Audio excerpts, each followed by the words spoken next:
প্রিয় দেশবাসী, 1971 সালের স্বাধীনতা অর্জনের যুদ্ধ, 1975 সালের 7ই নভেম্বরের আধিপত্যবাদ ও তাবেদার অপশক্তি বিরোধী বাংলাদেশ, 90-এর স্বৈরাচার বিরোধী আন্দোলন, শাপলা চত্বরের গণহত্যা কিংবা সর্বশেষ 2024 সালের স্বাধীনতা রক্ষার যুদ্ধ, ইতিহাসের এমন প্রতিটি বাঁকে হাজারো লক্ষ মানুষ অকাতরে জীবন দিয়েছেন। একটি প্রাণের সমাপ্তির মধ্যে দিয়ে একটি পরিবারের স্বপ্ন ও সম্ভাবনা, আশা আকাঙ্ক্ষারও মৃত্যু ঘটে। এই মানুষগুলো কেন এমন অকাতরে জীবন দিয়েছিলেন? কি ছিল তাদের চাওয়া? কোনো কিছু দিয়েই মৃত্যুর প্রতিদান হয় না। তাহলে কি এত প্রাণের বিসর্জন বৃথা হয়ে যাবে?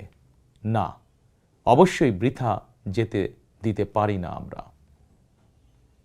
আমরা যারা এখনো আল্লাহর রহমতে বেঁচে আছি, আমাদের উচিত সকল শহীদদের আকাঙ্ক্ষিত বাংলাদেশ প্রতিষ্ঠা করা।